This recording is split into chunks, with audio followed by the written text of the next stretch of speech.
Muy bien, muy buenas noches. Estamos iniciando esta segunda clase a las 7:05.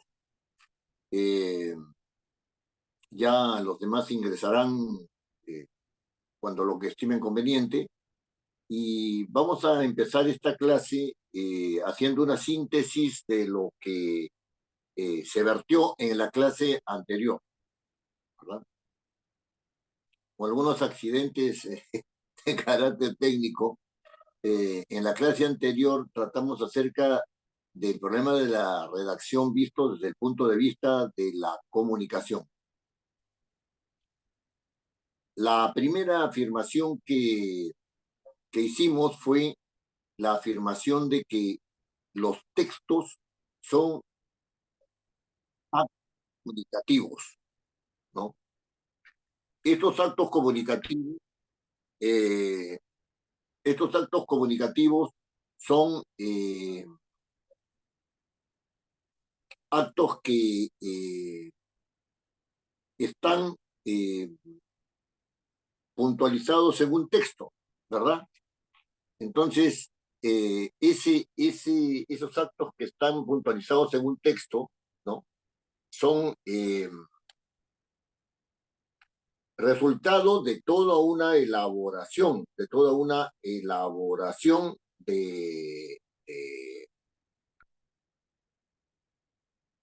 un proceso comunicativo.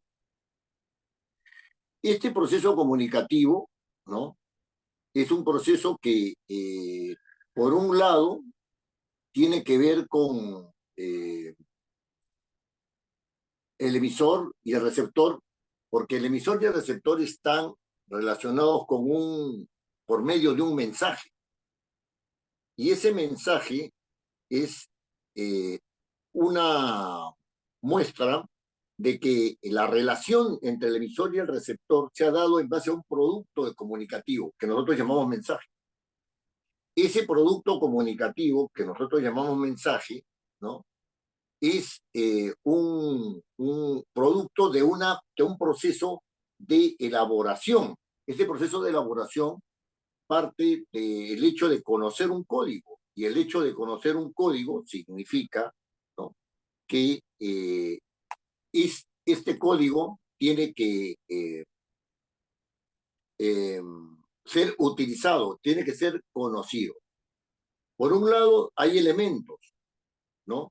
Esos elementos del código son conocidos por todos nosotros, están en nuestra mente, ¿no? Y además esos elementos del código tienen unas reglas, ¿no es cierto?, por las cuales pueden combinarse. Cuando una persona elabora un mensaje, lo que hace es un proceso de selección de elementos de la comunicación y hace además un proceso de combinación de los elementos de la comunicación. Ahora bien, este proceso, ¿no? Este proceso de selección y de combinación es un proceso de selección y de combinación que se mueve en tres niveles: el nivel de los sonidos, el nivel de los significados y el nivel de las combinaciones que se pueden dar entre los sonidos y entre los significados, ¿no? Entonces, el código tiene las reglas a su interior, ¿no? Y la competencia lingüística depende de cómo se pueden elaborar mensajes en razón de que la persona sea más diestra elaborando esos mensajes porque conoce más el código, Muy bien. También hablamos de una manera un poco detenida acerca del canal, ¿no?, que permite la relación entre emisor y receptor, y esa relación de emisor y receptor a través de un canal, en algunos momentos era un canal de carácter auditivo, ¿no?, audio oral, y en otros momentos podría ser un canal gráfico, ¿no?, gráfico visual, ¿no?, canal gráfico visual. Y algo en lo cual hicimos especial hincapié fue en el manejo del contexto, porque el contexto es un ámbito o un elemento del proceso de la comunicación, ¿no?, en el cual ese proceso de comunicación permite evocar, ¿no es cierto? Permite evocar eh, eh, cuáles son, ¿no es cierto?, los objetos de referencia, los objetos de referencia. Y dijimos que los objetos de referencia no podían ser objetos que tuvieran que ver con solamente los objetos materiales, sino que además tenían que ver con objetos de carácter psicológico, con objetos de carácter conceptual, con objetos de carácter espiritual, etcétera. Es decir, el mensaje, ¿no es cierto?, realizado entre emisor y receptor a través de un canal, nos permite a nosotros, ¿no es cierto?, haber utilizado el código, pero para evocar determinados objetos, ¿no es cierto?, de una manera más simple, más compleja. Eso ya depende de cómo se haga el armado del texto, ¿no? Muy bien. En razón de poner el énfasis en cada uno de estos, en cada uno de estos elementos de la comunicación, ¿no es cierto?, en razón de poner el énfasis, se producen funciones comunicativas. Si yo hago énfasis en el emisor, la función que va a predominar es la función expresiva, porque a través de la entonación, a través de la manera como la persona emite ese mensaje, se va dando cuenta, ¿no es cierto?, de una información que no es exactamente, que no siempre coincide con la información de la cual se está tratando, sino que, ¿no es cierto?, es una información que va más allá del lenguaje mismo. O sea, que está en los gestos, en la manera de comportarse, en la manera de visualizar, ¿no es cierto?, el comportamiento de la persona. Entonces, eso se llama la función expresiva del lenguaje, que está, digamos, manifestada por el emisor. Ahora, cuando el emisor, a través del mensaje, quiere algo del receptor, ¿no es cierto? O sea, la fuerza del mensaje está en lo que el receptor vaya a hacer, entonces se produce la función apelativa, ¿no? La función apelativa. ¿Qué cosa quiero decir? Que esa función es la que hace que el emisor, a través del mensaje, requiera algo del receptor, y el receptor puede o no hacer caso de lo que ha pedido el emisor a través del mensaje, pero la función consiste en que el receptor sea requerido por el emisor, ¿no? Esa es la función apelativa. Yo llamo al receptor a adoptar determinada actitud, a interiorizar determinada creencia o determinado conocimiento dentro de su mente, etcétera, etcétera. Ahora bien, cuando está centrada en el código, se produce la función metalingüística. ¿Por qué? Porque ahí están todos los elementos del lenguaje. Y el objeto de la función metalingüística, como lo expresaba yo en la clase anterior, es, ¿no es cierto?, el lenguaje mismo. Es decir, son los sonidos lingüísticos, son las palabras, son las combinaciones de los sonidos, las combinaciones de las palabras, son la articulación sintáctica. ¿No es cierto? Todos los comentarios, todos los mensajes que se puedan hacer acerca de esto son mensajes y comentarios que deben hacerse, ¿no es cierto?, en razón del ejercicio de la función metalingüística, ¿no? En razón del ejercicio de la función metalingüística. Ahora bien,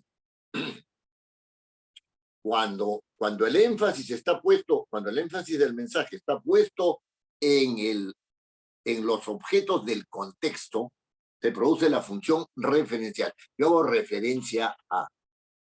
Entonces yo puedo decir esta casa, puedo decir este carro, puedo decir la señora, puedo decir este rey, puedo decir Dios, puedo decir la Virgen, puedo decir lo que sea. ¿No es cierto? Porque hay una función referencial a través del lenguaje. Esto es básicamente lo que en la sesión anterior, ¿no es cierto?, dimos a conocer a ustedes. Una puntualización sobre ese conocimiento. Una puntualización. Primero, que las funciones del lenguaje, ¿no es cierto?, las funciones del lenguaje, del proceso comunicativo, perdón, las funciones del proceso comunicativo permiten explicar mejor los elementos lingüísticos. Eso lo vamos a ver después. porque de repente ustedes están preocupados porque hoy vamos a hablar acerca de gramática, vamos a hablar acerca del sujeto, del predicado, etcétera, etcétera, etcétera. Desde el punto de vista de la enseñanza gramatical, como se ha llevado a cabo en los colegios, efectivamente es un poco abstruso, ¿no es cierto? Yo fui formado en eso, a mí me gustaba, o sea, yo no tuve ningún problema, ¿no? Pero muchos compañeros tenían problemas para entender estas cuestiones de las conjugaciones. Desde el punto de vista de la comunicación, esto es mucho más sencillo, se entiende con mayor claridad. Y le pongo un solo ejemplo, le voy a poner un solo ejemplo. Si yo quiero hacer referencia, desde el punto de vista de la comunicación, quiero hacer referencia a una casa, digo, esta casa es verde. Punto. Eso es un nombre. Eso es un nombre. Casa es un nombre. ¿Por qué? Porque hago referencia a un objeto que es el objeto casa. ¿Listo? Ese es un solo ejemplo. Pero vamos a ir madurando este acercamiento, ¿no? Este acercamiento. Después, hay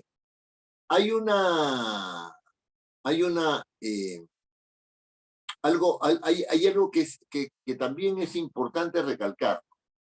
En el proceso de comunicación, ¿no? Los elementos no son estáticos, son móviles. O sea, el emisor es emisor, sí, y envía un mensaje, correcto, ¿no? Entonces, el receptor lo escucha, ¿no es cierto? Pero en el momento en que lo responde se convierte en emisor y el emisor se convierte en receptor, correcto. Entonces, el código también es móvil, ¿no? En el sentido de que uno puede estarse repitiendo constantemente y ya no, esta palabra no es esto otra, no, este sonido no es, pronuncié mal, es esto otro, no, mejor lo digo de otra manera y entonces hago una articulación distinta que me posibilita justamente mi conocimiento del código, etcétera. Y después, cuando uno ya se relaciona con el contexto, ¿no es cierto? Entonces va mejorando su visión de los objetos, ¿no? Su visión de los objetos. ¿Qué cosa quiere decir eso? Que note que no me refiero a eso, me refiero a esto, ¿no es cierto? Y entonces hacen la referencia al objeto, ¿no? Hacen la referencia al objeto, ¿no? Y la referencia al objeto se va construyendo, ¿no? Se va construyendo y se va aclarando, se va aclarando. Todo eso surge en el proceso de la comunicación. Cuando uno escribe, y ese proceso comunicativo sencillamente se pasa a lo gráfico, ¿no? Claro, puede ser que el receptor no esté presente, etcétera, pero siempre estará en la mente del emisor a quién dirijo esto escrito, para qué dijo, de qué cosa estoy hablando, ¿no es cierto? Ahora, claro, he cambiado de canal, ya no es el canal audio-oral, sino es el canal gráfico-visual, ¿no es cierto? Eso es lo más, el canal es lo más estable que hay, ¿no? Muy bien. Entonces, hechas estas puntualizaciones,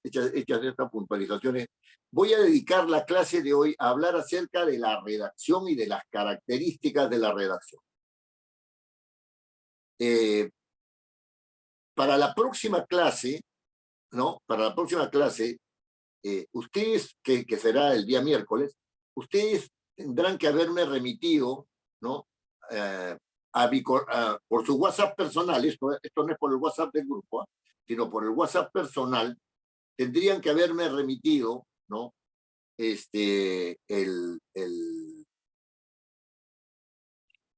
tema que van a desarrollar a lo largo de este curso.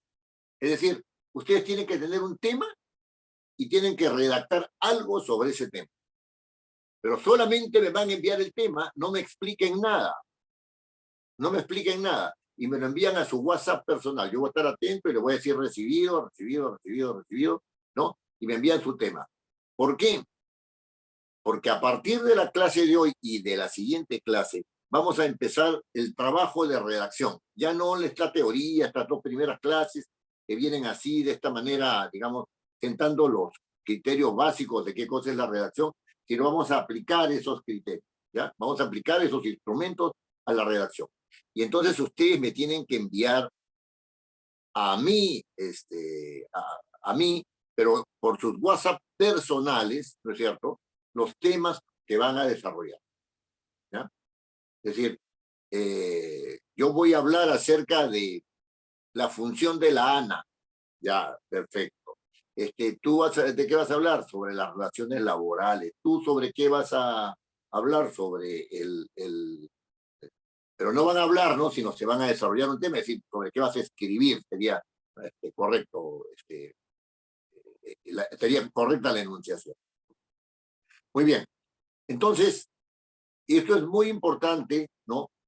Mañana ustedes tienen el día para pensar, etcétera, qué tema van a desarrollar, etcétera. Y mañana en la tardecita o el lunes en la mañana hasta el mediodía, por favor, me envía el tema que van a desarrollar por escrito. ¿Ya? Eso va a ser objeto de tratamiento. Eso va a ser objeto de tratamiento. Yo les voy a decir cómo tienen ustedes que meterse en ese tema. ¿Ya? Muy bien, quedemos en eso y ahora sí empezamos esta segunda clase, el tema de esta segunda clase, para hablar sobre la redacción.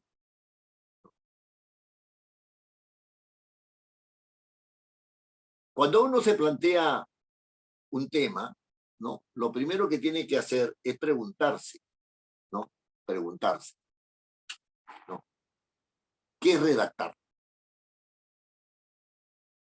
Lo primero que tienen que hacer es preguntarse qué es redactar. Y esto es sumamente importante, porque si ustedes no tienen claro qué cosa es la redacción, no van a poder manejarse, no van a poder manejarse. Es decir, sus límites van a ser indiferentes. Los límites van a ser indiferentes. Miren, según el criterio, utilizando un criterio etimológico,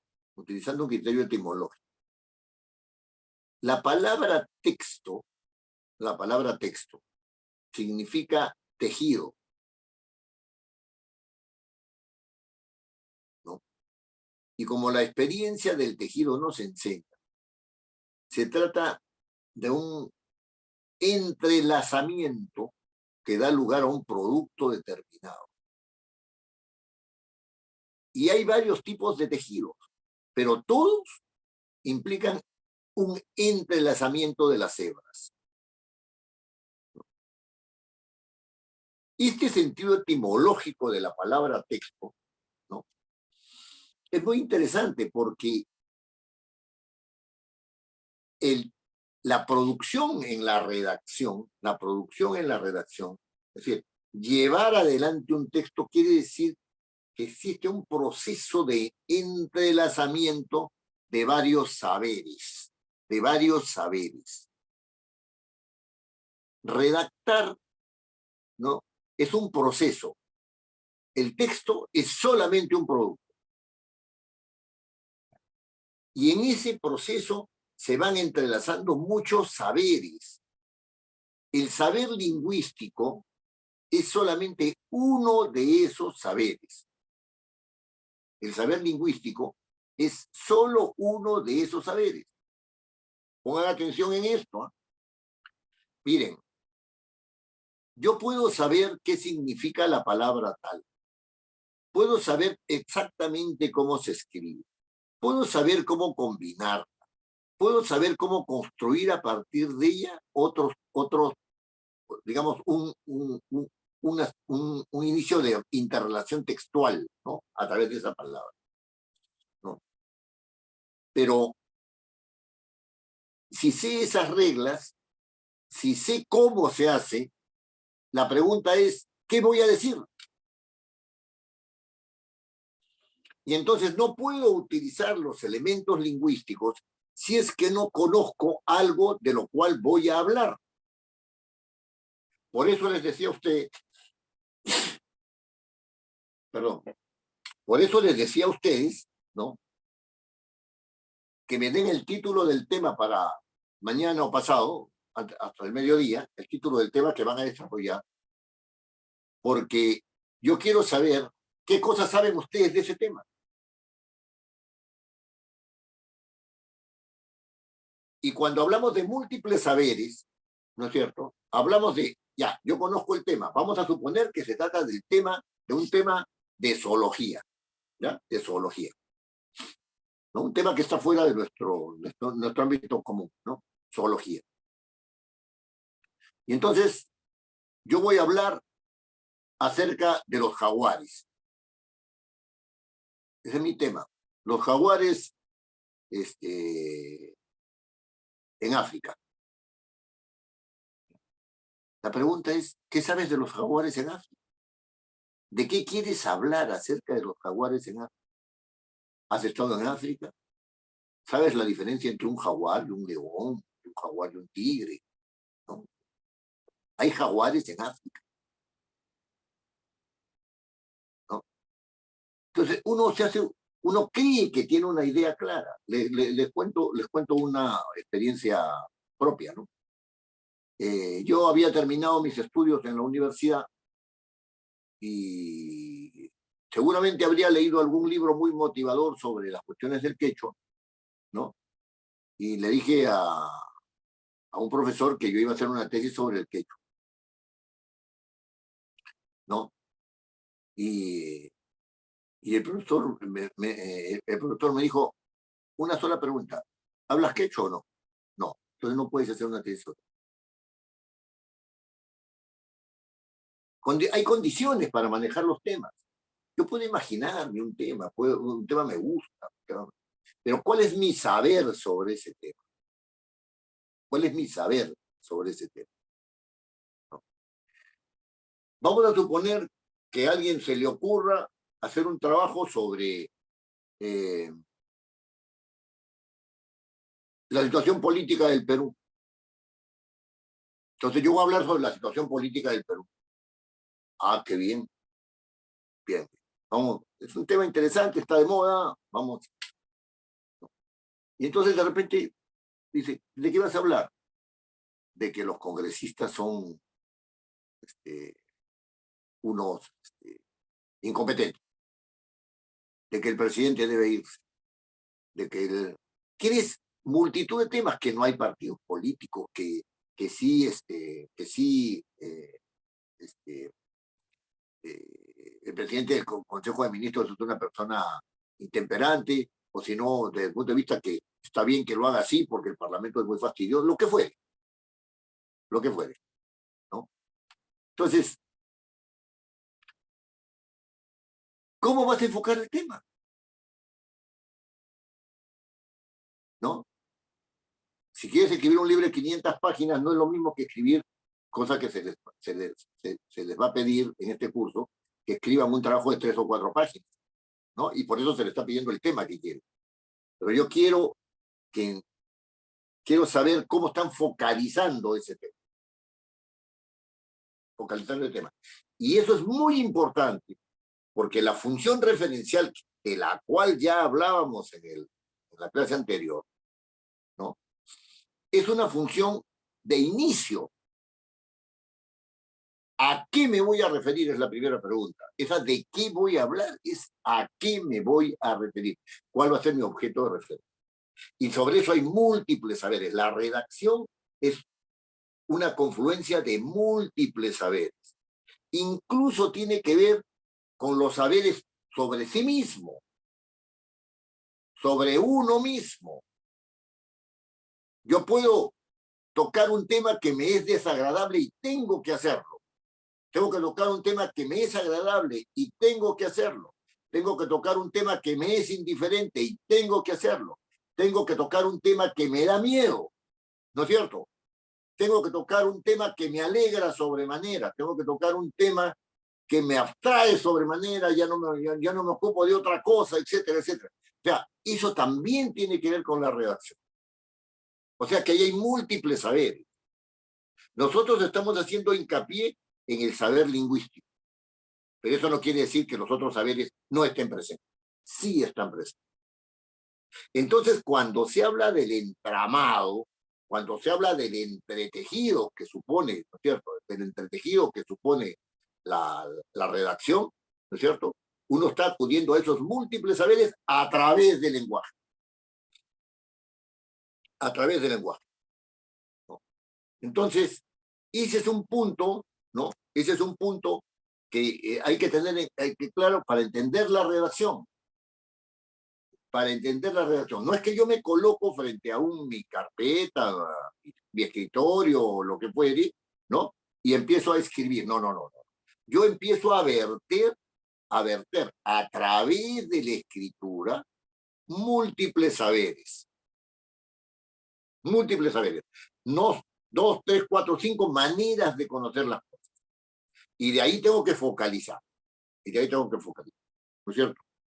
Y entonces aquí adquiere sentido, ¿no? El hecho de que uno tiene que poner mucho énfasis, ¿no? En el proceso de producción del texto, en el proceso de producción del texto, ¿no? Eso es un asunto importante, ¿no? Es un asunto importante. Entonces, no es que el texto exista, no, no, no. El texto se va haciendo, siempre se va haciendo. Uno logra un producto, ese producto uno lo toma como producto final, pero que sea producto final no significa que sea un producto definitivo. ¿Cuántas veces ustedes han enviado un texto X, Y o Z, le han hecho una serie de observaciones y ustedes han dicho, este era mi texto final, pero estas observaciones, si yo las pudiera haber tenido en cuenta, ¿por qué no? ¿Por qué no lo hice así? ¿No? Hay un texto final, porque en algún momento hay que decir, aquí queda, ¿no? Pero hay que siempre pensar, ¿no es cierto?, que no es un texto definitivo. Muy bien. Ahora, cuando uno construye un texto desde este punto de vista, ¿no? Cuando uno construye un texto, tiene elementos lingüísticos. Y eso, a eso ya nos hemos referido. Entonces tenemos nosotros las grafías, tenemos la construcción de palabras por escrito, que se llama la ortografía, ¿no es cierto? Tenemos las combinaciones de palabras por escrito, el uso de los puntos, el uso de las comas, el uso de los interrogantes, el uso de los guiones, a todo lo cual nos vamos a referir, ¿no es cierto?, en algún momento. El uso de los guiones, de las admiraciones, los puntos aparte para separar los párrafos, todo eso lo tenemos, ¿no es cierto? Pero siempre en relación con los múltiples saberes, ¿no es cierto? Nosotros tenemos también un criterio lógico. El armado de un texto no se reduce a escribir bien y a escribir bien las palabras, me refiero, y a hacer más o menos un armado más o menos interesante, ¿no? Sino que hay una lógica que tiene que ver con ese armado. Y esa lógica es una lógica lingüística, que tiene que ver con, por supuesto, con una lógica del pensamiento, por supuesto que tiene que ver con eso, pero es una lógica propia del lenguaje. ¿Dónde se manifiesta esta lógica propia del lenguaje? Esta lógica propia del lenguaje. En el uso correcto de las preposiciones y de las conjunciones, sobre lo cual vamos a hablar, pero para lo cual vamos a hacer un curso ya en enero, ya lo da. Porque esto da para un curso, porque es un curso de lógica aplicada a la redacción de texto. Por ejemplo, si yo digo, él vino pero se fue, no es lo mismo que decir, él vino y se fue.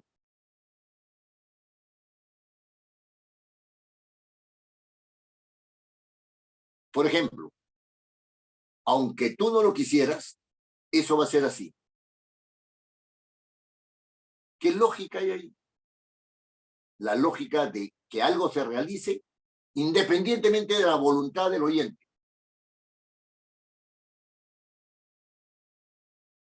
¿Qué significa sin embargo? No obstante, ¿no es cierto? Cuando se utilizan las conjunciones ni, que son conjunciones correlativas, porque si uno utiliza una vez ni, tiene que utilizarla otra vez también. Ni esto ni lo otro, ¿no es cierto? Ahí hay criterios lógicos. Esos criterios lógicos tienen que ser parte del saber de alguien que va a redactar. Uno cree que lo tiene claro. ¿Qué diferencia hay entre pero y sin embargo? ¿Qué diferencia hay entre sin embargo y no obstante? Hay diferencias lógicas. Son diferencias lógicas. Ahora ya, claro, en otro nivel, ¿no es cierto? En otro nivel, ¿cierto? Uno puede tener otros criterios lógicos más propios de la lógica formal. ¿Cuándo se intersectan dos ideas? ¿Cuándo se intersectan dos ideas? ¿Cuándo se excluyen dos ideas?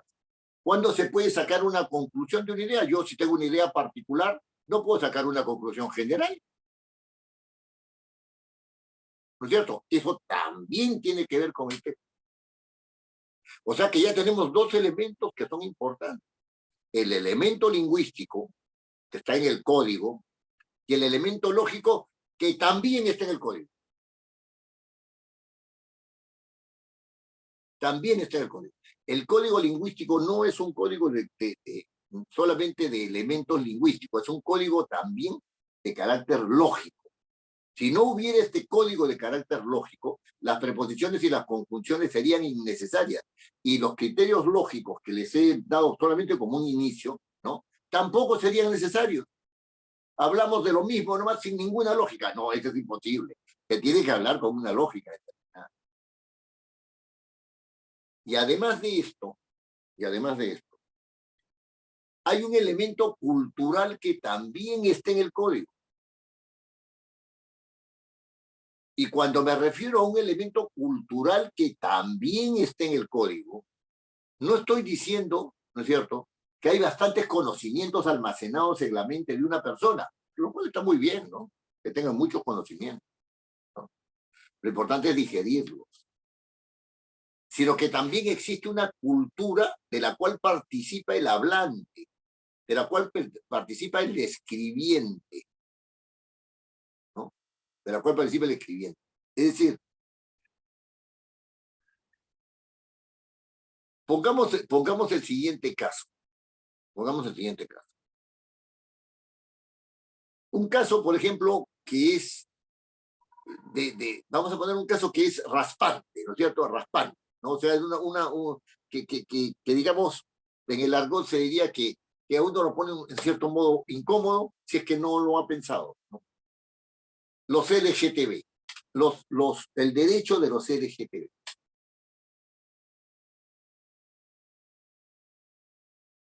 Entonces, desde el punto de vista de los LGTB, ¿cierto? Todos estos homosexuales, transexuales, etcétera, etcétera, etcétera, que están agrupados ahí, ¿no? Creen que tienen derechos.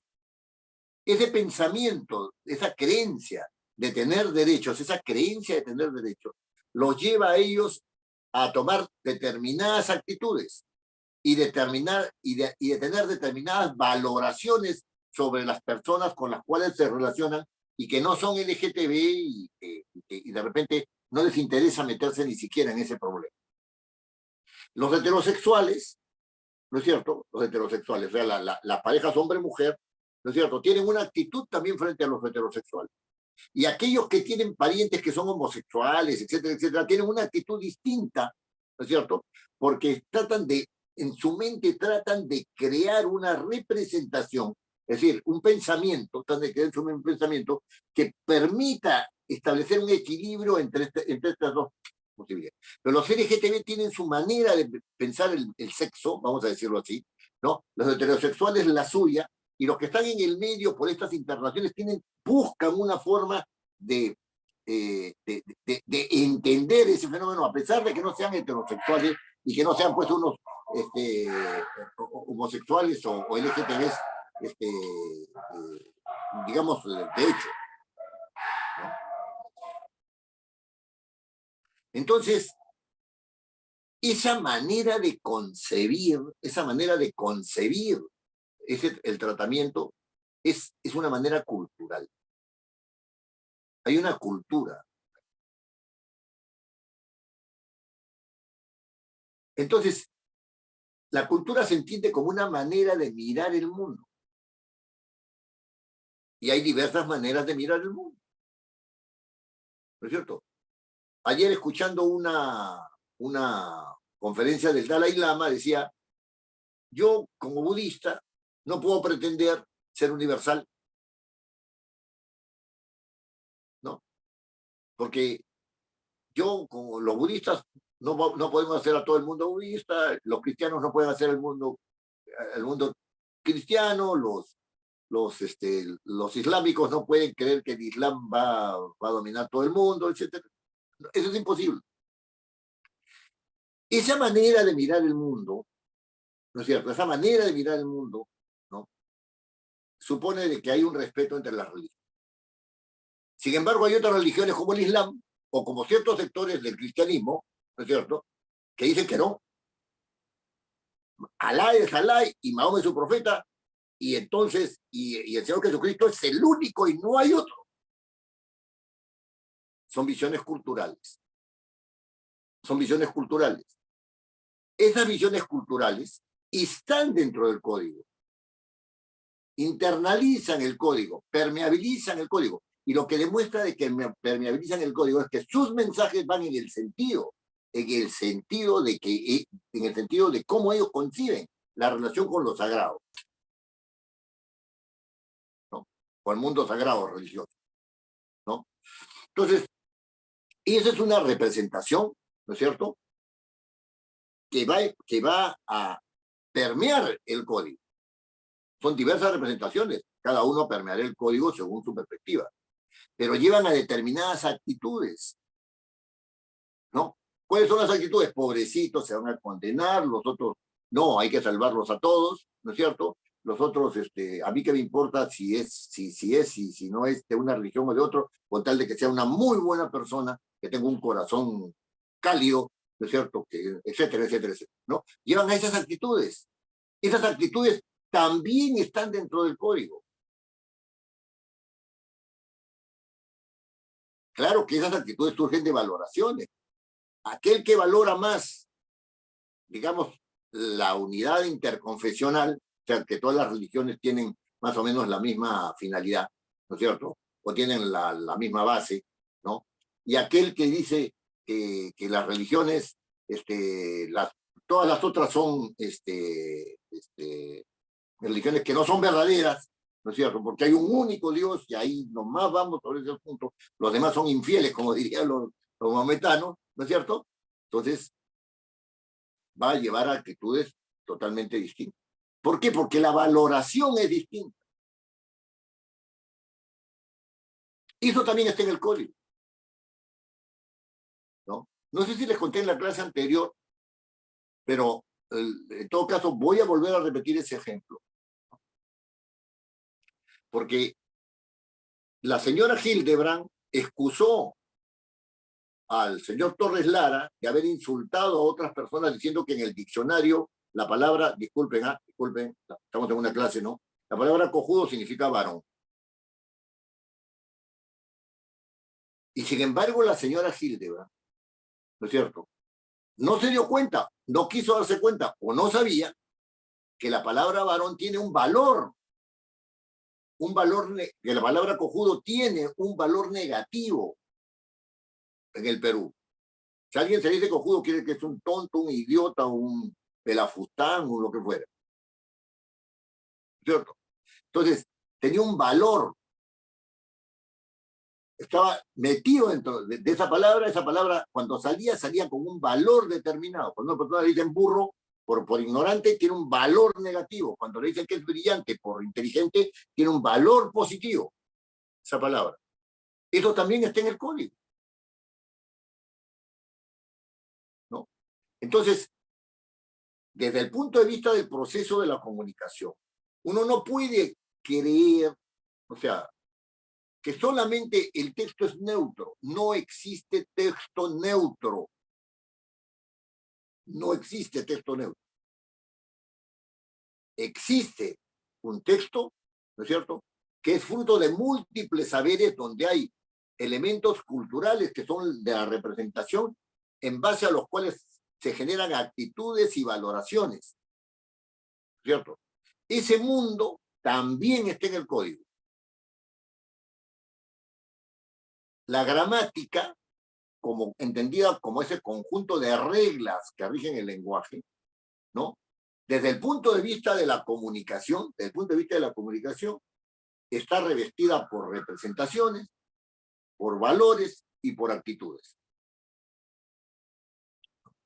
En base a eso, es que uno empieza a encontrarse con el lenguaje como un instrumento que transmite, ¿no es cierto?, la visión del mundo de la persona que está escribiendo, o la visión de un pequeño mundo, si tiene que elaborar un oficio, si tiene que haber no, si tiene que elaborar un memorándum, si tiene que elaborar una tesis, si tiene que elaborar un libro, etcétera, etcétera.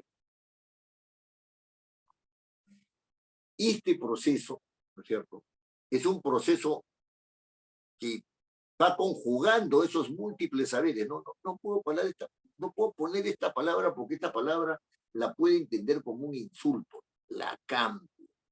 Pongo una palabra que te dé neutralidad. Tengo que poner esta palabra para no dejar en claro mi intención. La voy a sugerir, nomás, la voy a sugerir. Entonces, en vez de decir, usted está incumpliendo con sus funciones, yo puedo decir de otra manera, ¿no es cierto?, ¿no? Veo que circunstancialmente usted ha decaído en su producción.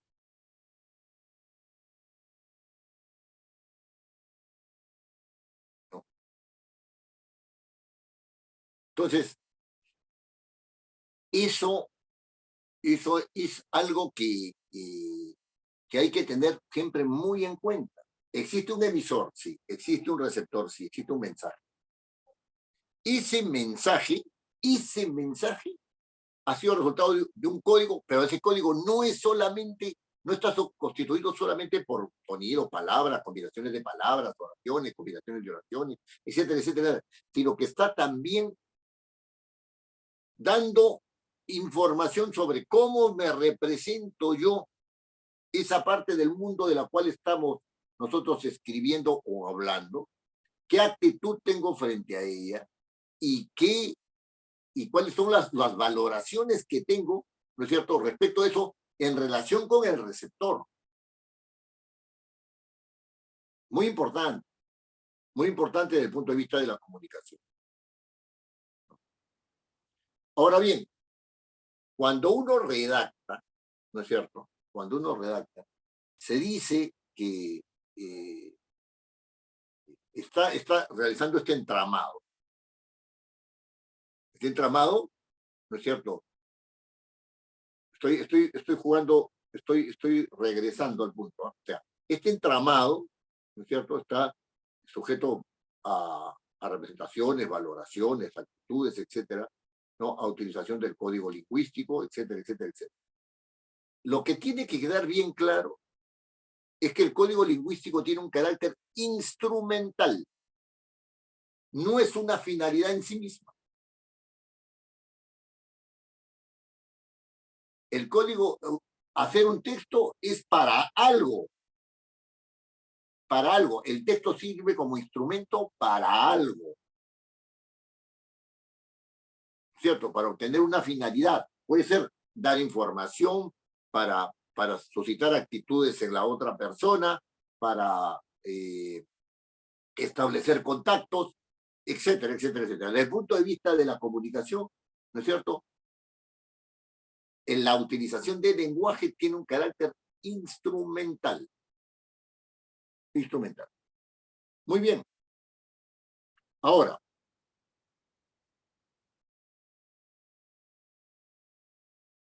podemos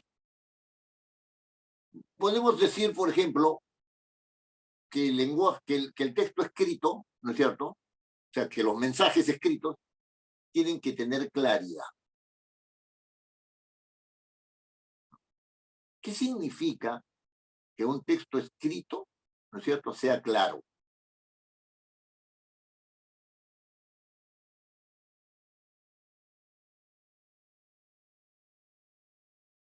Esto merece una reflexión inicial, porque el lenguaje es ambiguo por naturaleza.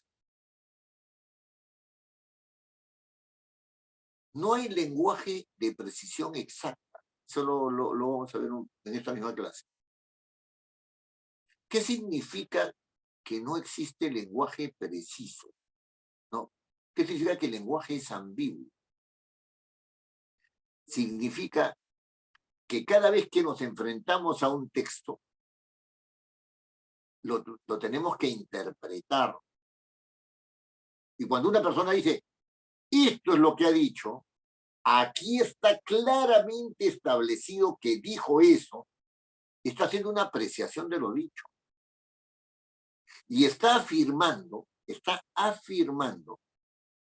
que eso que está dicho así, la persona lo interpreta como que tiene que ser interpretado así, ad pedem litere, o sea, al pie de la letra. Al pie de la letra. Porque así está. ¿No? Entonces la persona dice, pero yo no quise decir eso. La persona que ha elaborado el texto, yo no quise decir eso. Entonces, ustedes dicen, pero está escrito ahí. No está escrito lo que quisiste decir.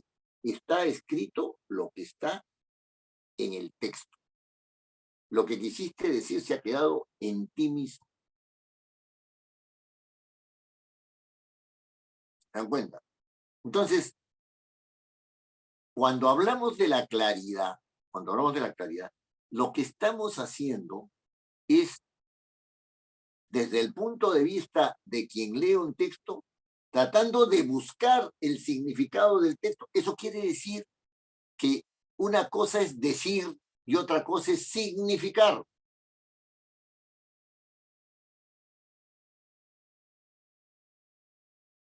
Yo puedo haber querido decir X, Y, Z, pero significó Z, W, ¿no es cierto?, para el otro. De tal manera que cuando uno escribe, el tema de la precisión es sumamente importante, cosa que también, en la cual también vamos a hacer hincapié acá en la segunda hora de este curso, de esta clase. Entonces, aquí estamos viendo a alguien que decodifica, es decir, interpreta un texto, ¿no? Interpreta. Pero a la hora de elaborar, lo que estamos tratando de hacer es una lucha contra la ambigüedad. La construcción, básicamente, la elaboración de un texto, básicamente es una lucha contra la ambigüedad. Queremos que el texto esté claro. Se lo damos al jefe para que diga, jefe, ¿está bien así? No, colócale esto más, colócate esto otro más, ponle más esto otro acá y así va a quedar bien. Pero ¿no le parece que está bien así? No me parece. Donde manda capitán no manda marinero, le añadimos, ¿no es cierto? Le añadimos lo que el jefe nos ha sugerido. O de repente dice, no, cambia esta palabra por otra porque el señor ese a quien yo conozco la va a interpretar mal, la va a interpretar de otra manera y entonces va a proceder de otra manera. Cambia esa palabra, pon algo más cercano a esto, lo otro.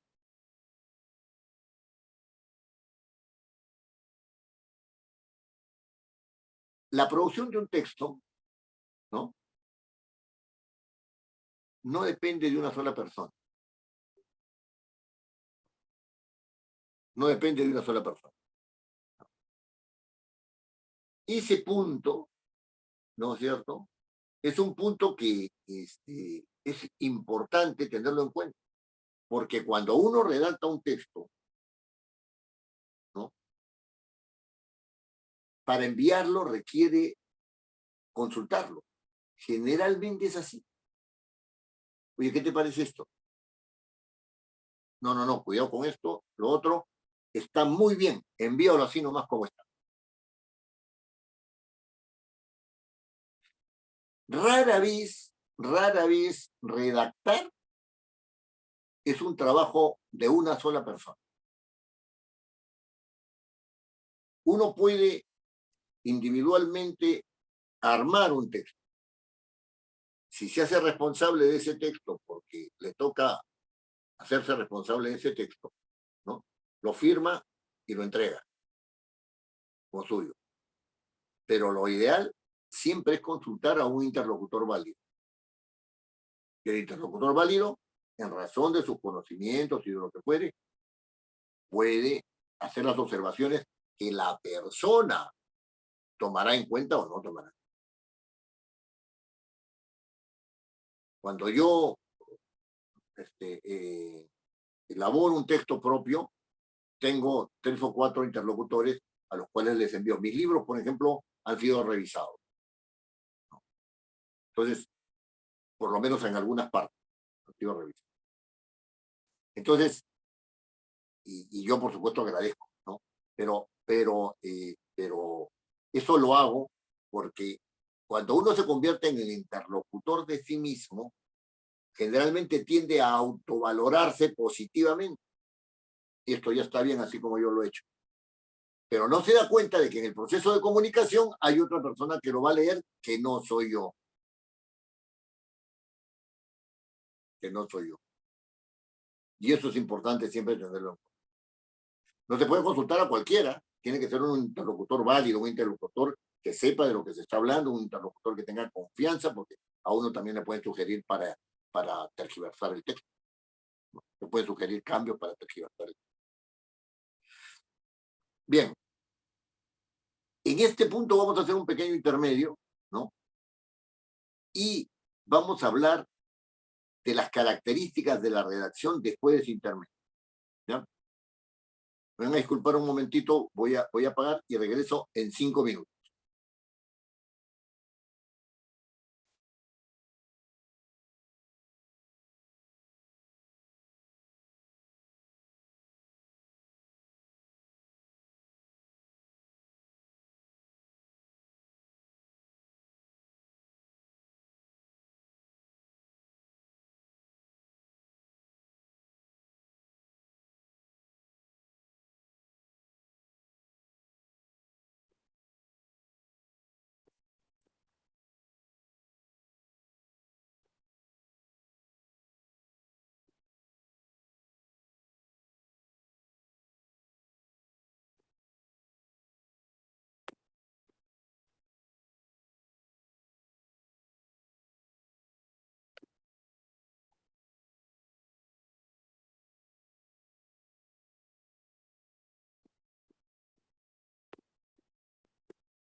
Muy bien. Entonces, seguiremos con la clase.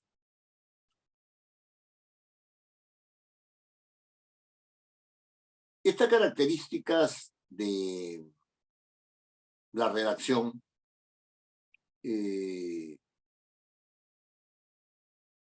que ver mucho con la relación entre el emisor y el receptor, ¿no? Porque lo que el receptor desea es recibir un mensaje claro. Siempre estamos en esa lógica, ¿no? Yo quiero que me digas las cosas con claridad. Oye, me has escrito esto y la verdad es que no se entiende, ¿no? Siempre estamos en esa lógica. ¿Qué has querido decir con esto? ¿No? ¿Qué has querido decir con esto? ¿No? Entonces, mi, mi, mi punto de vista es que la claridad, aparte de ser aparte de que debe ser una característica del escrito, en el proceso, ¿no es cierto? Crea una tensión, ¿no es cierto? Y entonces, la pregunta que uno hace es, ¿cómo entender la claridad?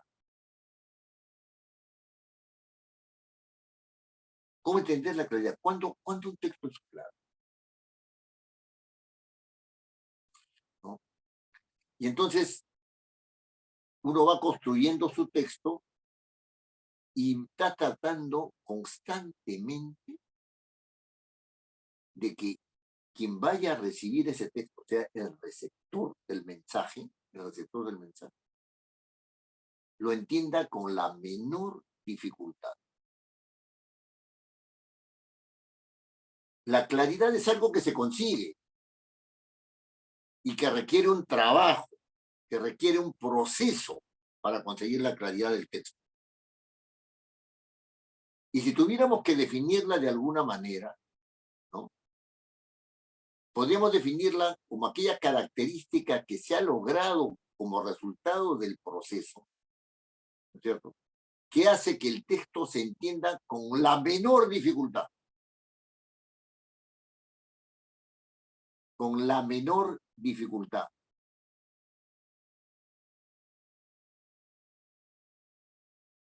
Y entonces, obtener la claridad, hacer que la persona tenga la menor dificultad para entender un texto, ¿no?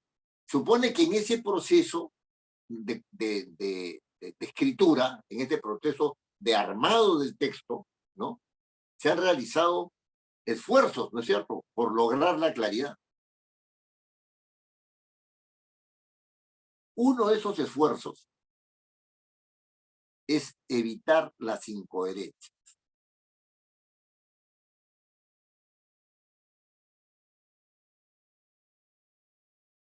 Uno no puede decir en un texto, ¿no?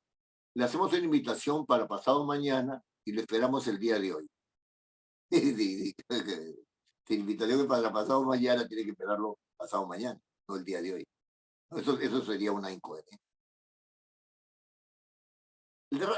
La incoherencia básicamente, ¿no? Básicamente tiene que ver con la contradicción. Con la contradicción. No puede ser que en un mismo texto, ¿no es cierto?, hayan dos desarrollos de ideas, es decir, dos mensajes, porque un texto está hecho de múltiples mensajes, todos ellos coherentes, ¿no es cierto? No puede haber que hayan mensajes, no puede haber en un texto mensajes que se contradigan. Yo no puedo invitarlo a una persona para el 22 y decirle que lo esperemos el día de mañana, cuando el 22 es pasado mañana.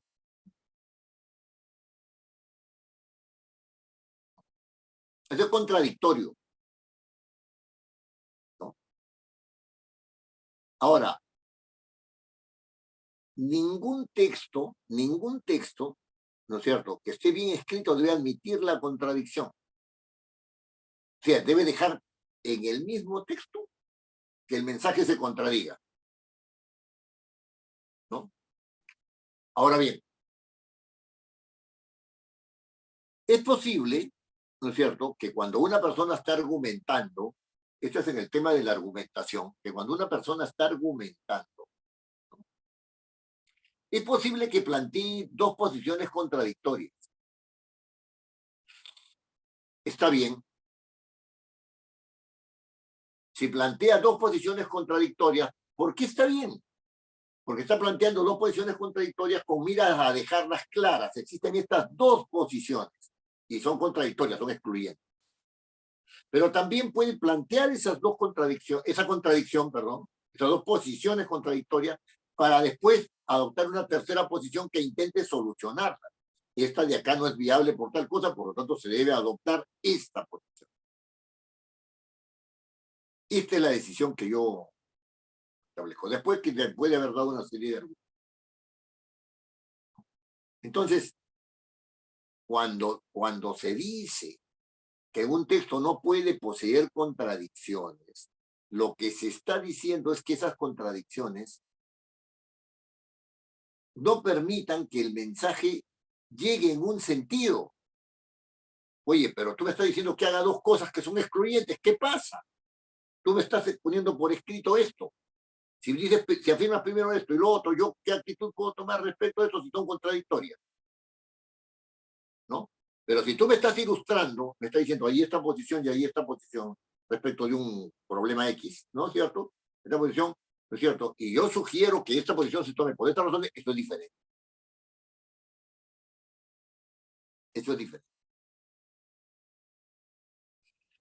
Ahora, si uno no incurre en contradicciones, el texto será claro. Correcto. Esa es una aseveración válida. Si no hay contradicción, el texto será claro. Pero esto choca contra la ambigüedad del lenguaje. Y entonces puede hacer que por ambigüedad se deslicen por ahí ciertas contradicciones. Eso es inevitable. Eso es inevitable. Constantemente hay que evitar las contradicciones. Constantemente hay que evitar las contradicciones. Ahora bien, otra característica, ¿no es cierto?, que puede dar, que es necesario tener en cuenta para lograr la claridad del texto, es la precisión. Es la precisión. Todo el mundo afirma de que los mensajes, en este caso los mensajes escritos, tienen que ser precisos, ir al punto.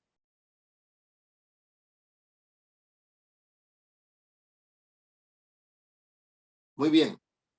Cuando se habla de precisión, uno alude a la función referencial.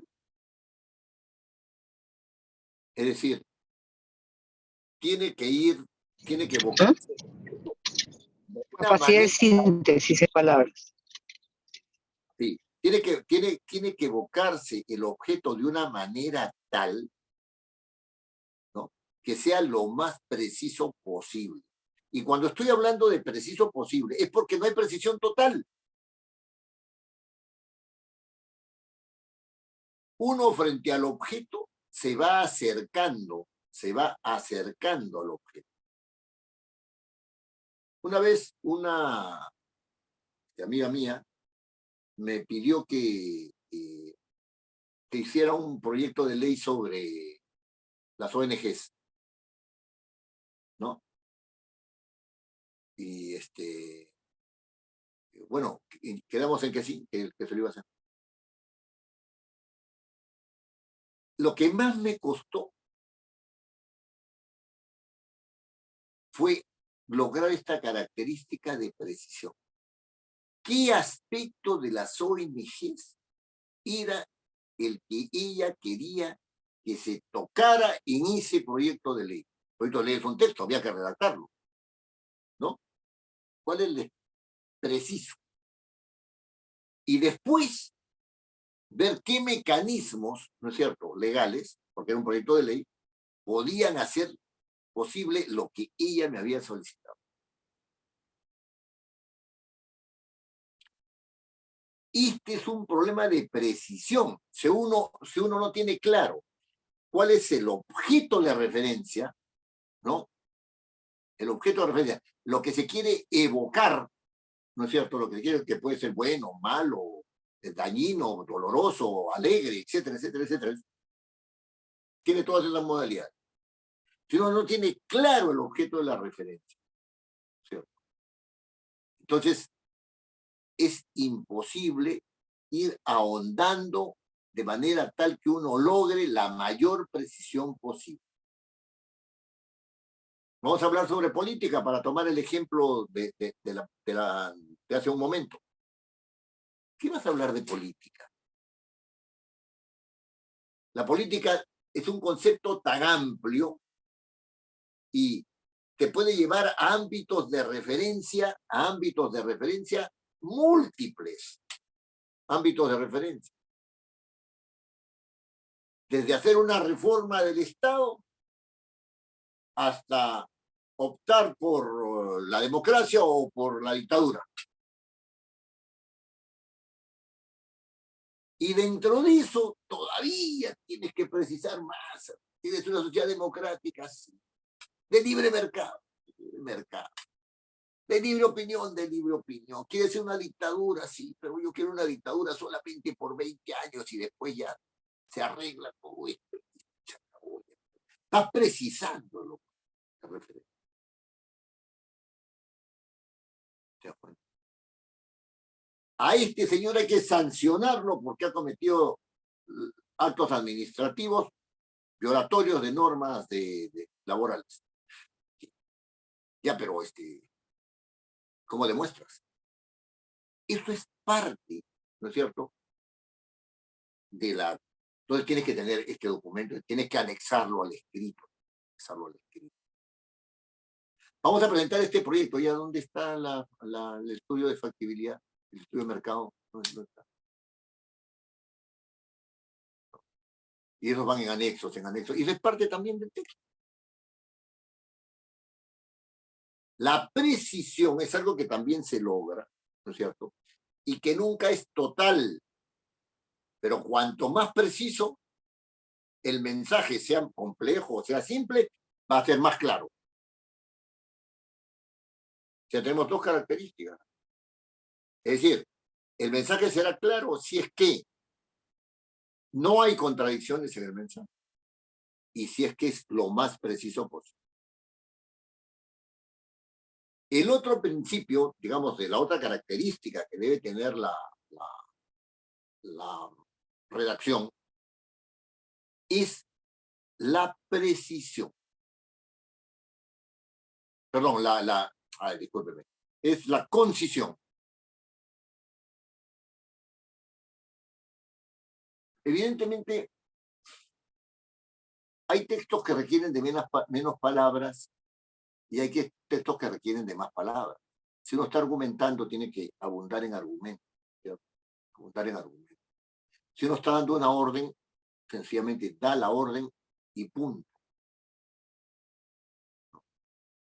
Lanza un correo electrónico y dice, mañana reunión 4 de la tarde en tal sitio. Todos los destinatarios. Punto, nada más que agenda, tal, listo, ya está.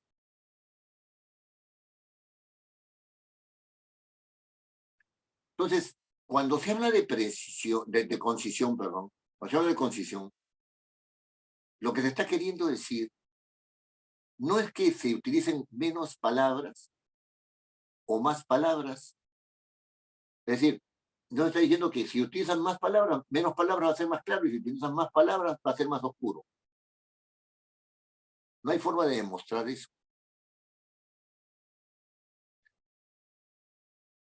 Cuando se habla de concisión, se habla de la utilización de los elementos lingüísticos del código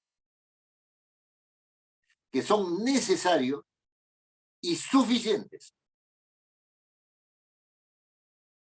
necesarios y suficientes. Si uno utiliza una determinada cantidad de palabras que son necesarias, va bien. ¿Son suficientes? Sí, son suficientes. Perfecto. Entonces el principio de concisión está cumplido. No importa si el texto es más corto o es más largo. Es por eso que les decía, si por A o B motivos tú tienes un texto, ¿no es cierto?, en el cual tienes que dar una orden y necesitas 25 palabras, utilizar las 25 palabras. Y si tienes que argumentar y tienes que utilizar 2000 palabras, utilizar las 2000. Habrás cumplido igual con el requisito de una buena redacción, que es la concisión. Claro, esto está en relación con la concisión, está en relación con la precisión y está en relación con la coherencia, ¿no es cierto? ¿Y todo para qué? Para conseguir la claridad.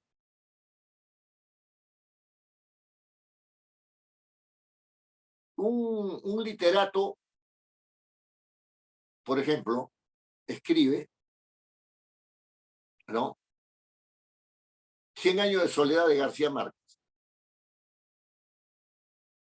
¿no?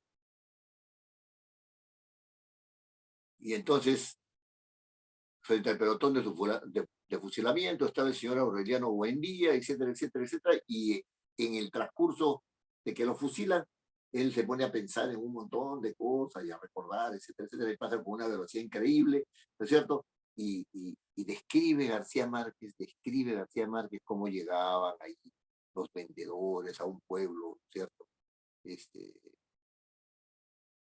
Llevando espejitos cuando no los conocían y como los espejos, etc. Esa descripción es maravillosa. Es larga.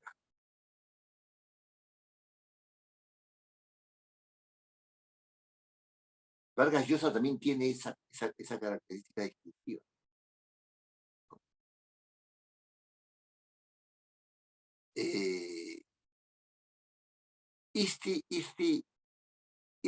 Esto es el uso de las palabras de manera amplia, generosa, etcétera, etcétera. Pero bien puesto. Necesarias y suficientes. Para eso. Necesarias y suficientes para dar una orden, para establecer una sanción, ¿no es cierto?, para hacer un informe, son las necesarias y suficientes. Y ese es el principio de concisión.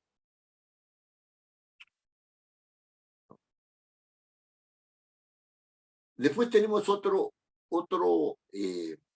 característica del buen uso, ¿no es cierto?, de los recursos lingüísticos, que es la característica de la propiedad en el manejo del lenguaje. De esto no se habla, porque ahora último pues dicen, ya saben qué, la propiedad en el manejo del lenguaje, pues la cosa es que se entienda. Y muchas veces no se entiende, pues esto se entiende con dificultad. Por ejemplo, la palabra detentar, en el caso de el presidente de la República detentó el poder desde el año tal al año tal, ¿está bien utilizada o no? ¿Es propia?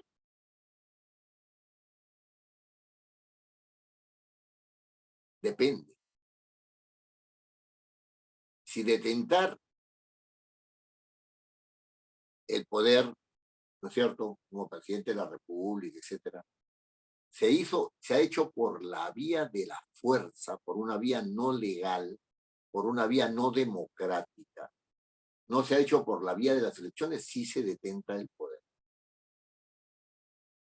Porque el poder que no se hace por vía de las elecciones se usurpa. Un golpe militar es una usurpación del poder, porque no está hecho por la vía democrática. Y esta característica de usurpación es propia del verbo detentar. ¿Se puede decir de Alan García que detentó el poder? No. ¿Se puede decir del señor Humala que detentó el poder? No. ¿Del señor Vizcarra que detentó el poder? No. ¿Del señor Castillo que detentó el poder? No. ¿Del señor Belaúnde que detentó el poder? No se puede. Pero sí se puede decir del señor Velasco de los años 70, de 1970, sí se puede decir de Fujimori, ¿no es cierto? Que dio un golpe de Estado, ¿no es cierto? Y tomó el poder, ¿no? Eh, entonces, de ellos sí se puede decir porque no lo tomaron por la vía de la vía regulada, sino por un medio de usurpación, utilizando las Fuerzas Armadas. Entonces, ejerció el poder, ostentó el poder, perfecto, pero para los que han sido elegidos, detentar el poder es un error porque está utilizando el término detentar impropiamente, impropiamente. Como otros términos, ¿no? Tú tienes que ser un ejecutivo agresivo. ¿Cómo ser agresivo? Quiere decir proactivo, emprendedor, decidido, lo que quiera, pero agresivo. No, o sea, ¿cómo? La palabra agresivo es un adjetivo que indica que la característica es la de agredir. Uno puede agredir verbalmente, puede agredir físicamente, puede agredir mentalmente. Cuando se deja a una persona con un pensamiento ahí. Entonces, ¿cómo hacer un vendedor, ¿no es cierto? Un ejecutivo agresivo?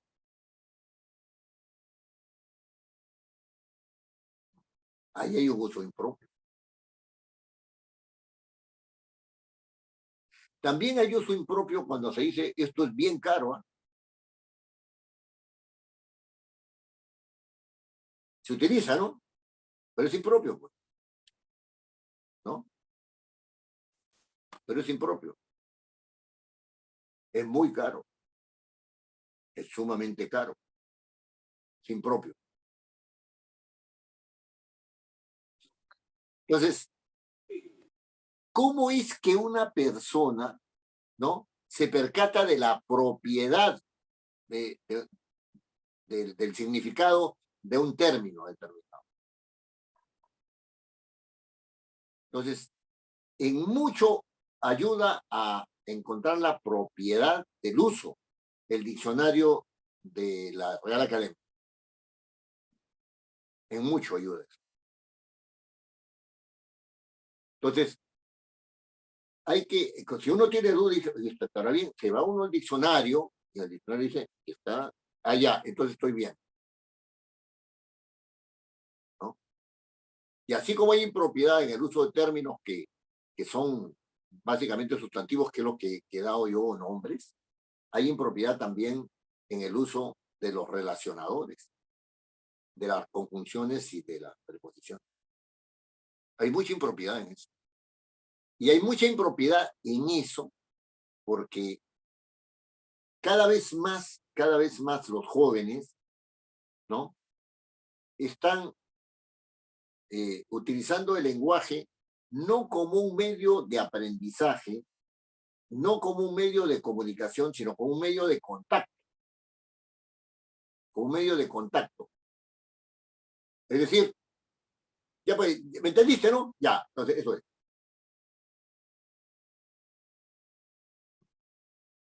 Y ya se ha detectado, y hay estudios sobre eso, ¿no? Una ausencia de las preposiciones, de las conjunciones, de los matices de los tiempos verbales, ¿no es cierto? Si yo tendría que ir, ¿cómo que si yo tendría que ir? Si yo tuviera que ir, esos matices ya no se tienen en cuenta. Y ahí hay una percepción mucho más limitada del tiempo, de los objetos que se evocan, de las personas a las cuales se dirigen los mensajes.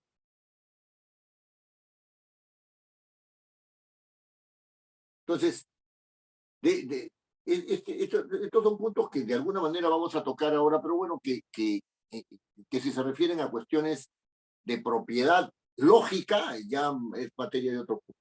Es materia de otro punto. Muy bien. Otra característica que yo les diría que no la descuiden de la redacción, ¿no? Es la característica cultural. Cuando se habla de muchos saberes, así empezamos la clase, ¿no es cierto? Que la redacción de muchos saberes, ¿no? Dijimos que la cultura tenía que ver con las visiones que tienen las personas acerca del mundo, o de los hechos sociales, o de los fenómenos personales, o de los fenómenos religiosos, o de los fenómenos propiamente políticos, o de los fenómenos económicos, etcétera.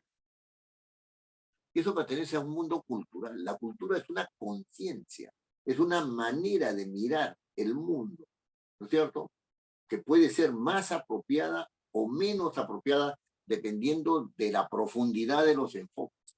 Ahora todo es superficial, práctico. Estamos en la época de la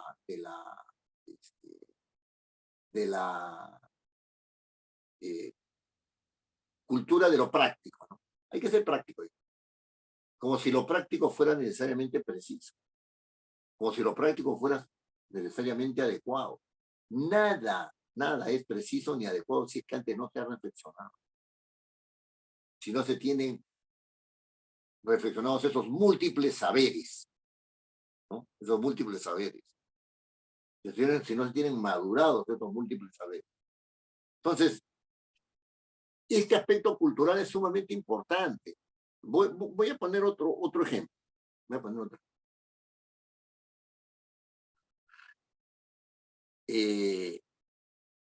Un ejemplo de carácter histórico, ¿no?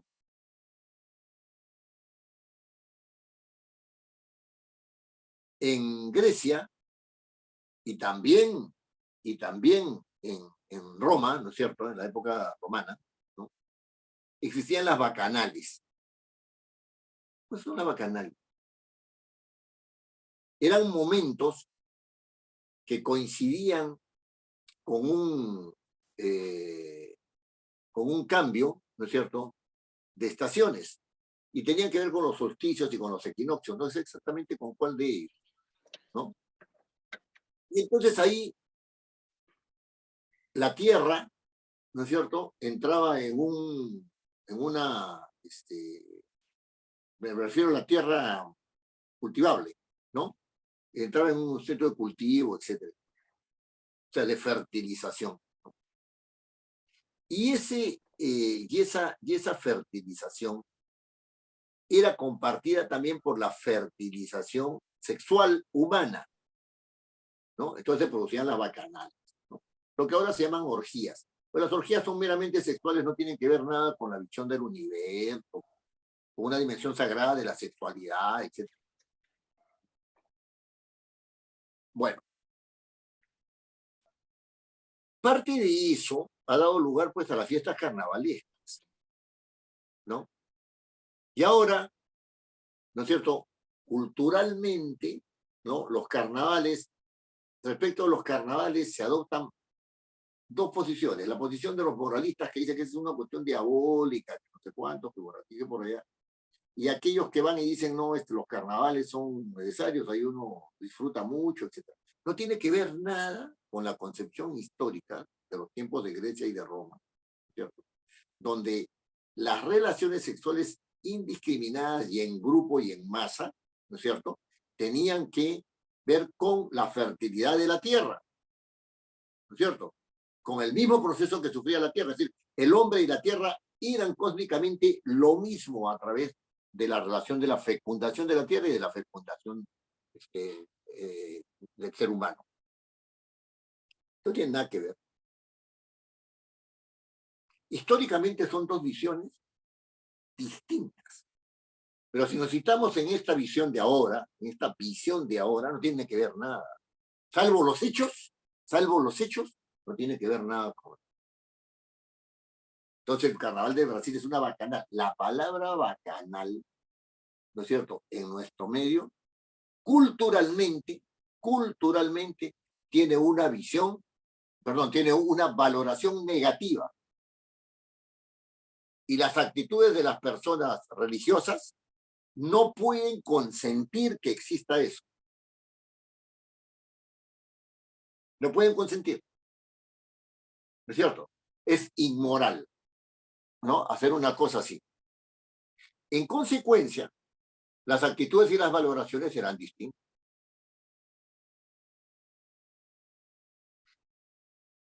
Si ustedes leen acerca de las bacanales en historiadores de las religiones, tendrán una actitud, actuales, tendrán una actitud totalmente distinta, ¿no es cierto?, a aquellos que escriben sobre las bacanales, entre comillas, los carnavales, ahora en la actualidad. ¿Por qué? Si los dos están ahora, deberían tener más o menos, no, porque la visión era distinta, y esa visión distinta se traducía, ¿no es cierto?, en una comprensión distinta de este fenómeno. Mientras que ahora, ¿no es cierto?, hay una visión meramente moral o meramente divertida, ¿no es cierto?, acerca de los carnavales, ¿no? De los carnavales se podría hablar muchísimo más, pero no, esto no es un curso de antropología, ¿no? Pero lo que me interesa aquí es que es la visión cultural sobre ese hecho. Como también se pueden tener visiones culturales sobre las religiones, o se pueden tener visiones culturales sobre el mundo político, y las visiones culturales sobre el mundo económico. Fíjense, esto es muy interesante. Los que escriben acerca de que el Estado debe hacerse cargo de todo, tienen esa visión cultural del Estado. Los que dicen que el Estado tiene que hacerse cargo de muy poco y de aquello que no hace la actividad privada, tienen esa visión. Y sobre esa visión actúan y lanzan sus mensajes y escriben.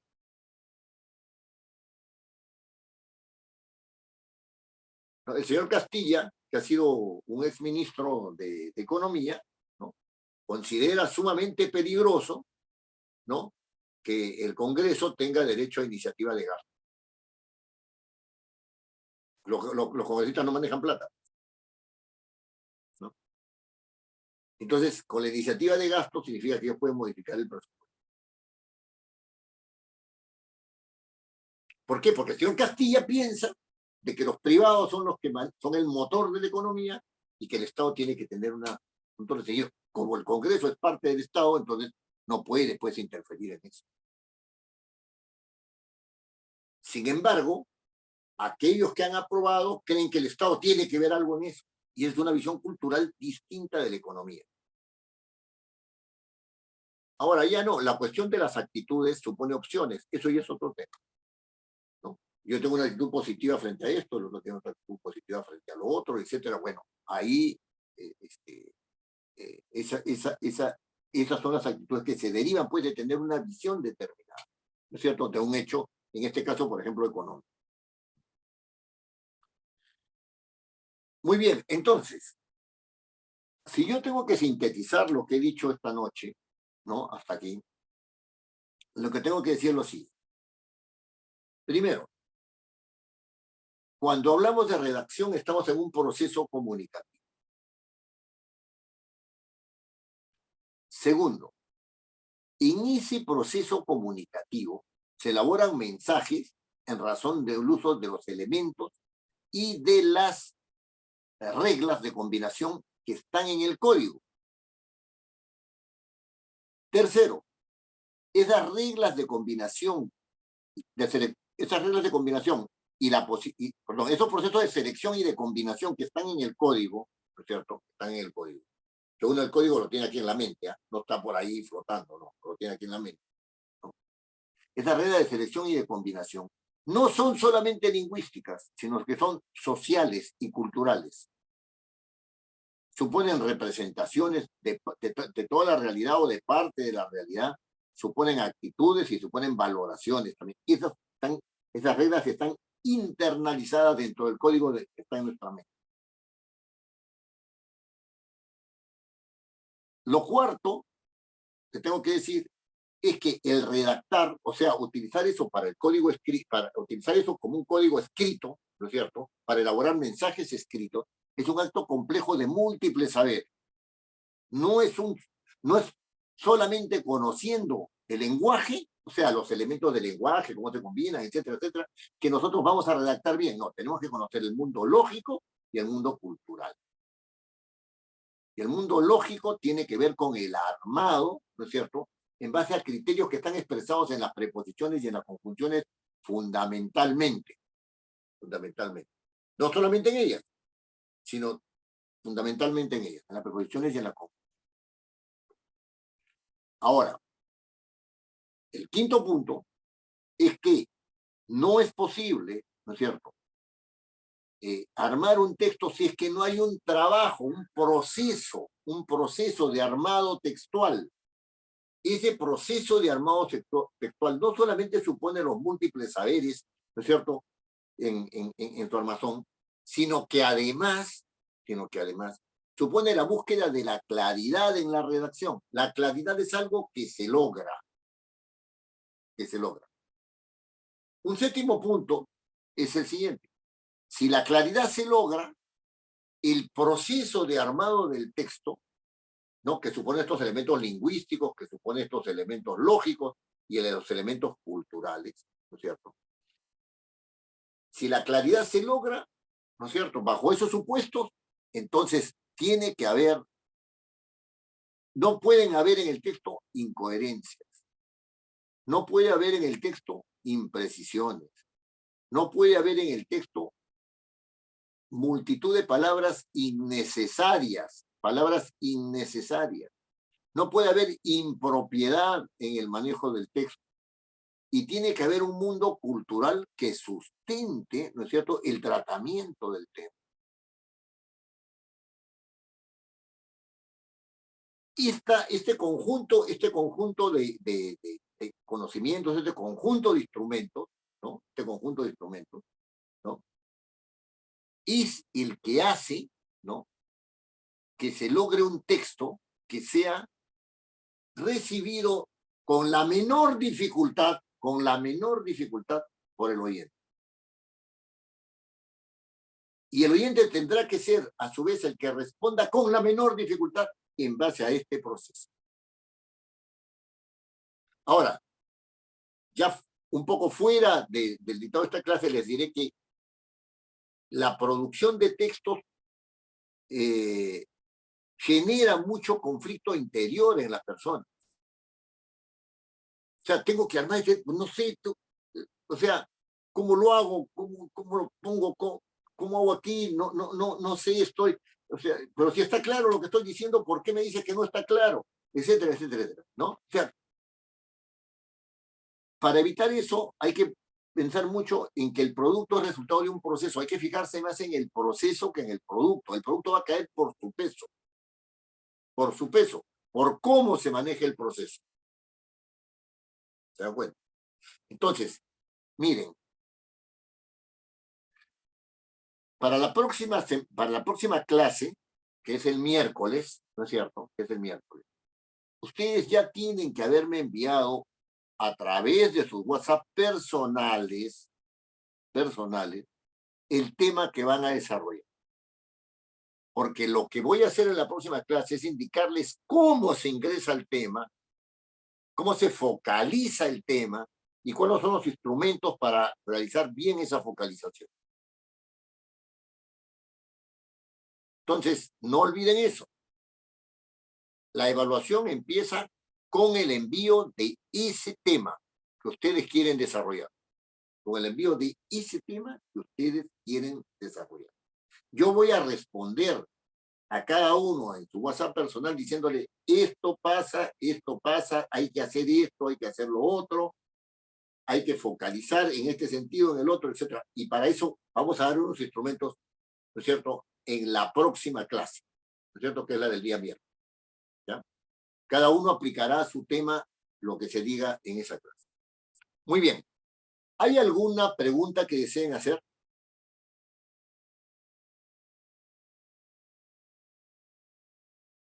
como no hay preguntas, les agradezco muchísimo la gentileza. Hoy día no hemos tenido problemas con el dictado, con la duración de la clase, ¿no? Y espero que... ¿Elvis Portilla desea hacer uso de la palabra? Sí, doctor, buenas noches. Buenas noches, ¿cómo está? Buenas noches a todos. Estimado doctor, quería hacer una consulta. También tendríamos que tener en cuenta para la redacción la inclusividad. Si se debe tener en cuenta que... La inclusividad. No, claro, ese es un criterio, pero es un criterio político, o sea, bueno, habría que ver cómo se mira, ¿no? Pero no, o sea, mi punto de vista sobre el lenguaje inclusivo es por lo menos mi punto de vista sobre el lenguaje inclusivo es que es un recurso que no afecta, o sea, que dejarlo de lado no afecta la inclusividad. O sea, para mí no me resulta nada importante. Razones para eso tengo, pero sobre el lenguaje inclusivo. Pero si lo quieren tener en cuenta, pueden tenerlo en cuenta, yo no me voy a oponer. Pero me parece que en algunos casos es francamente innecesario. Sí. A eso se refería usted, ¿no? Sí, porque sí, hubo unas charlas, no recuerdo de qué entidad del Estado, que nos dio una capacitación, ¿no? Sí, tiene usted razón, porque las instituciones... El Ministerio de Inclusión. Sí, las instituciones están dando normas para tener en cuenta los criterios del lenguaje inclusivo, ¿no? Incluso en el Parlamento se ha dado una, no sé si orden, pero una sugerencia de tener en cuenta el lenguaje inclusivo. Pero yo, francamente, no le encuentro mayor asidero. Pero, bueno, si desean tenerlo en cuenta, por mí no hay ningún problema. Por mí no hay ningún problema. ¿Hay alguna otra pregunta que deseen hacer? Muy bien. Entonces, nos veríamos el día miércoles, ¿no? No olviden ustedes de enviarme por medio de sus WhatsApp personales el tema que van a desarrollar, ¿no? Muy bien.